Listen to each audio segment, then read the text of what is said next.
పేరు చిన్నున హెచ్ఎం మొహమ్మద్ కొడుకుని కోర్టులో ఒక్కసారి ఆలోచించిన మనకి ఎంత ఇబ్బంది పెట్టినాడో ఒక్కసారి అందరూ జయరామన్నకు ఓడేసి గెలిపిస్తే మన భవిష్యత్తు బాగుంటుందన్నా. ఈ పొద్దుటి కోర్టులో నీళ్ళు రాలేదన్నా, 30 రోజులైంది. ఎవరైనా ఈ మాట అడుగుతున్నారా? ఈ పొద్దుటి కోర్టులో ఇబ్బంది పెడుతున్నారంటే హెచ్ఎం మొహమ్మద్ తప్ప ఎవరు పెట్టలేదు. ప్రతి మాట ప్రతి వాడికి హెచ్ఎం వాళ్ళ తప్ప ఎవరికి మర్యాద లేదు. హెచ్ఎం వాళ్ళ ఇంటిగా నీళ్లు ట్యాంక్ ఆకూడదంట. ఈ నాకు చేస్తున్నారు. హెచ్ఎం వాళ్ళు కాదని కోర్టులో ఎవరు పట్టిపోడు. హెచ్ఎం వాళ్ళకి తొక్కినట్లు ఎవరికి తొక్కలేదు. అందరూ మనం కలిసికట్టుగా ఈసారి గుమ్మనూరు జయరామన్నకి ఓటేసి గెలిపించి చంద్రబాబు నాయుడుకి సీఎం చేసి మేము ఇంకోసారి కోర్టులో మా పేరెత్తాలన్న భయపడాలా. ఒక్కసారి మీకు అందరికి విజ్ఞప్తి చేస్తున్నాము. గుమ్మనూరు జయరామన్న గెలిపించుకున్నాం. ఈసారి గెలిపించుకొని మేము ఏందని చూపిస్తామని చెప్పేసి ఈ కోర్టు ప్రజలకి విజ్ఞప్తి చేస్తున్నాక ముస్లింస్ మైనార్టీకి మీరంతా సహకరిల్లా. మేము ఎట్లా చేస్తాం కోర్టు అనేది మీరు చూడండి. ఒక్కసారి గుమ్మనూరు జయరామన్నని గెలిపించి మేమేందని చూపిస్తామక్క. అఖిల్ మొహమ్మద్ ఈ టార్చర్లతో మా నాన్న కాంట్రాక్టర్ అందరికి తెలుసు. అఖిల్ స్టోర్ డీలర్ ఎట్లా స్టోర్ వేస్తాండే, డబ్బులు ఇచ్చినా డబ్బులు ఇవ్వకున్నా స్టోర్ వేస్తాండే.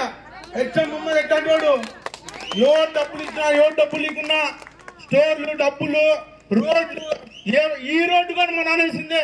ఈ పొద్దుడికి బిల్లులు రాలే. కానీ మేము కష్టం చేస్తున్నాం. ఒకటే పార్టీని నమ్ముకొని ఉన్నాం, తెలుగుదేశం పార్టీని.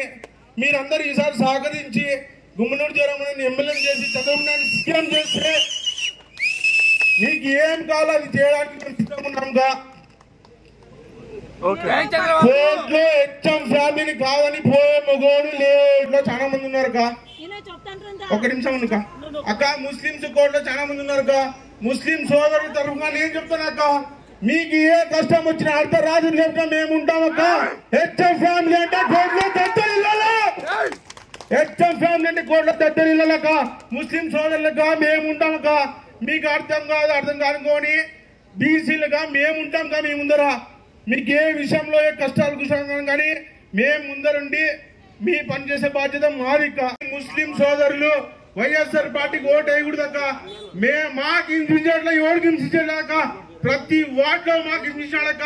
మేము ఒక్కటే మాటక్క ముస్లిం సోదరులకి, మేమంతా ముస్లిం సోదరులంతా గుంటకల్ పామిడి మేమంతా ఈసారి గుమ్మనూరు జయరామన్నకి ఓటు వేసి గెలిపించి ఈసారి మేమంతా చంద్రబాబు నాయుడు సీఎం చేసి గుమ్మనూరు జయరామన్నకి ఎమ్మెల్యే చేసి మేమేందని కోర్టులో చూపిస్తామక్క. మీ అందరూ సమాజంగా చెప్తానక్క. ఈసారి ముస్లిం అయినట్లంతా మేలుకోలక్క. ఈసారి మాకు చేసినంత ద్రోహం ఎవరికి చేయలేదక్క. ముస్లింస్ కి వచ్చి ఒకటే మాట చెప్తున్నారు, బీజేపీతో పొత్తు పెట్టుకున్నాడు, ముస్లిం సోదరులంతా ఓటు వేయద్దని అంటున్నాడు. ఈ 5 సంవత్సరాలు ఏం చేసినాడు జగన్? బీజేపీతోనే కదా పొత్తు పెట్టుకోండి. బీజేపీతోనే కదా ఎంపీలంతా ఒక రాజ్యసభ ఎంపీని చేసి పంపించా. ఎవరిని చేసి పంపించా? బీజేపీ క్యాండిడేట్కే కదా. అట్లాంటప్పుడు ఆయన పెట్టుకుంటే తప్పు కాదు, మేము పెట్టుకుంటే తప్ప. మేము కలిసిమెలిసి ఉండాలని చెప్పి పెట్టుకున్నాడు చంద్రబాబు నాయుడు గారు. పొత్తు పెట్టుకున్నాడు కాబట్టి వీళ్ళంతా ఏం చెప్తున్నారు, ఆయనకు సీట్లు ఇచ్చినాడు, ఓటేద్దండి మీకు తొక్కేస్తారు అంటే ఇదంతా ఏమి కుల రాజకీయాలు చేయాలనే కదా. మేము కోర్టులో ఎట్లా కలిసిమెలిసి ఉన్నామంతా? బాగా కలిసిమెలిసి ఉన్నామా లేదా? కలిసిమెలిసి ఉన్నామంటే వీళ్ళు ఎడగొట్టకి చూస్తున్నారు. అట్లాంటప్పుడు అందరు కలిసి ముస్లిం మైనార్టీలు అంతా కలిసి ఓటేసి జయరామన్నకి గెలిపిస్తే పైన చంద్రబాబు గారు కానీ గెలుస్తారు. అట్లాంటప్పుడు గెలిపించుకుంటేనే కదా మాకు భవిష్యత్తు ఉండాలంటే ఫస్ట్ ఓటేయాల సైకిల్ గుర్తుకి. జయరామన్న గారికి, ఎంపీ అంబికా లక్ష్మీనారాయణ గారికి, చంద్రబాబు నాయుడు వీళ్ళిద్దరికి ఓటేస్తే ఆయన ఆడ గెలుస్తాడు. ఏంకా ఈడ వైఎస్ఆర్ కౌన్సిలర్ ఉన్నాడు, ఆయనకి ఏమన్నా మాట్లాడి వాటర్ అడిగితే డబ్బులు తీసుకోలేదా? ఓట్లకి జనాలు కంటాడంట గేర్లో డబ్బులు తీసుకున్నారు కదా. నీళ్ళు అడగచ్చా? అడిగడిగి తీసుకున్నారు.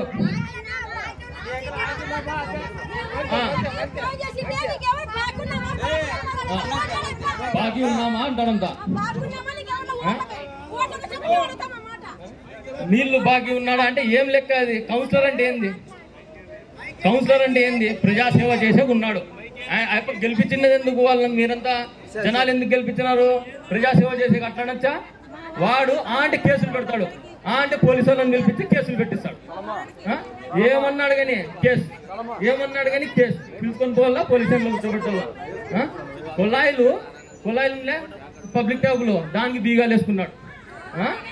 పబ్లిక్ ట్యాబుల్కి ట్యాంకులు ఉండే అవి నీళ్లు ఉండేవి దానికి బీగాలు వేసుకున్నాడు. బీగం వేసుకొని పెట్టుకుంటాడు, బీగం వేసుకొని పెట్టుకుంటాడు. అట్లే కాదు, మనుషుల్ని చూసి ఇంట్లో దగ్గర ట్యాంకర్లు వస్తాయి, మనుషుల్ని చూసి ఏమి మధ్యలో అందరికీ అన్నాడు మేము అనుభవిస్తున్నాం కేసులు. మా ప్రభుత్వం మీద వస్తే ఫస్ట్ అన్ని తెలుసు, మాకు తెలుసు కాబట్టి మేము తెగించి ముందరకు వచ్చినాం. ఇన్ని రోజులు తెచ్చమోళ్ళేమి ఊరికే ఉండలే. ఇన్ని రోజులు మనుషులు చచ్చిపోయినా గానీ ఎందుకు ఊరుకున్నామంటే కాసుకొని మనసులో పెట్టుకున్నాం, ప్రజలకంతా మనసులో పెట్టుకున్నామవ్వా.